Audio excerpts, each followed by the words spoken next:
ಸಾಮಾಜಿಕ ಜಾಲತಾಣಗಳಲ್ಲಿ ತಪ್ಪು ಮಾಹಿತಿಯನ್ನ ಹರಡುವಂಥವರ ವಿರುದ್ಧ ಕಠಿಣ ಕ್ರಮವನ್ನು ತೆಗೆದುಕೊಳ್ಳಬೇಕು ಅಂತ ಈ ಹಿಂದೆಯೂ ಕೂಡ ಸರ್ಕಾರ ಮುಂದಾದಂತೆ ಕಾಣಿಸ್ತಾ ಇತ್ತು. ಈಗ ಅದನ್ನು ಸೀರಿಯಸ್ ಆಗಿ ಬಂದ್ ಮಾಡಲಿಕ್ಕೆ ಹೊರಟಿದೆ. ತಪ್ಪು ಮಾಹಿತಿಯನ್ನು ಹರಡುವಂಥವರ ವಿರುದ್ಧ ಕ್ರಮವನ್ನು ತೆಗೆದುಕೊಳ್ಳಲಿಕ್ಕೆ ಮುಂದಾಗ್ತಾ ಇದೆ ಟಫ್ ರೂಲ್ಸ್ಗಳ ಮೂಲಕ. ಕೋಮು ಸಾಮರಸ್ಯವನ್ನು ಹದಗೆಡಿಸುವವರ ಮೇಲೆ ಕಾನೂನನ್ನು ತರಲಿಕ್ಕೆ ಸಿದ್ಧತೆ ನಡೆದಿದೆ ಅಂತ ಮಾಹಿತಿ ಇದೆ. Priyank Kharge, H K Patil curd ರಚನೆಗೆ ಮುಖ್ಯಮಂತ್ರಿಗಳು ಸೂಚನೆ ಕೊಟ್ಟಿದ್ದಾರೆ. ಪ್ರಿಯಾಂಕ್ ಖರ್ಗೆ ಮತ್ತು ಎಚ್ ಕೆ ಪಾಟೀಲ್ ಸೇರಿ ಡ್ರಾಫ್ಟ್ ರೆಡಿ ಮಾಡಿ. ಹಾಗಾದರೆ ಮುಂದಿನ ಸಂಪುಟದೊಳಗೆ ಹೊಸ ಮಸೂದೆಗೆ ಪ್ರಸ್ತಾಪಕ್ಕೆ ಬರುತ್ತಾ? ಸುಳ್ಳು ಸುದ್ದಿಗಳನ್ನು ಹರಡಿಸುವವರ ವಿರುದ್ಧ ಸರ್ಕಾರ ಯಾವ ಕ್ರಮವನ್ನು ತೆಗೆದುಕೊಳ್ಳುತ್ತೆ? ಬಿಜೆಪಿ ನಾಯಕರನ್ನೇ ಈ ವಿಚಾರದಲ್ಲಿ ಟಾರ್ಗೆಟ್ ಮಾಡ್ತಾ ಇದೆಯಾ?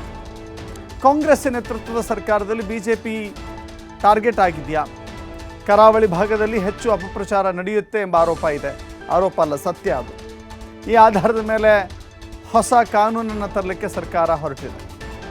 ಸುಳ್ಳು ಸುದ್ದಿ ಹರಡೋದು, ಅಪಪ್ರಚಾರ ಮಾಡುವಂಥವರ ವಿರುದ್ಧ ಕಠಿಣ ಕ್ರಮ ಆಗುತ್ತೆ. ಹೊಸ ಮಸೂದೆಯ ಮೂಲಕ ಸಂಪೂರ್ಣ ಕಡಿವಾಣಕ್ಕೆ ಹೊರಟಿದೆ ಸರ್ಕಾರ.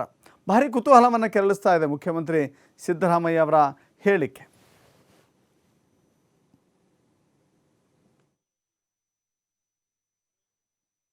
ಜಗದೀಶ್ ಶೆಟ್ಟರ್ ಹೇಳಿರೋದು 2013ರಲ್ಲಿ ಜಗದೀಶ್ ಶೆಟ್ಟರ್ ಆರ್ಡರ್ಸ್ ಮಾಡಿದ್ರು, ಸುತ್ತೋಲೆ ಹೊರಡಿಸಿದ್ರು ಎಜುಕೇಶನ್ ಡಿಪಾರ್ಟ್ಮೆಂಟ್ ಇಂದ.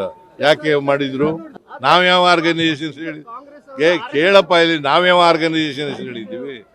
ಎನಿ ಆರ್ಗನೈಸೇಷನ್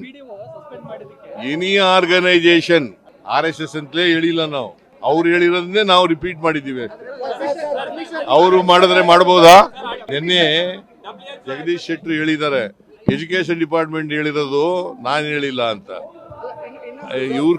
ಇವ್ರ ಚೀಫ್ ಮಿನಿಸ್ಟರ್ ಆಗ್ತಾನೆ ಮಾಡಿರೋದು. ಅದು ಪರ್ಮಿಷನ್ ತಕೊಂಡು ಮಾಡ್ಲಿ ಅಂತ ಹೇಳಿರೋದು. ಪರ್ಮಿಷನ್ ಕೊಡ್ಲೇಬೇಕು ಅಂತ ಏನಿಲ್ಲ.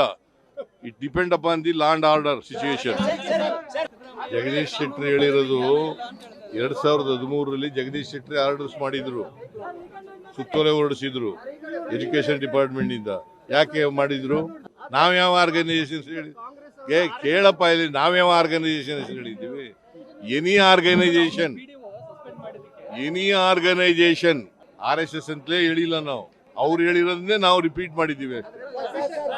ಅವರು ಮಾಡಿದ್ರೆ ಮಾಡಬಹುದಾ?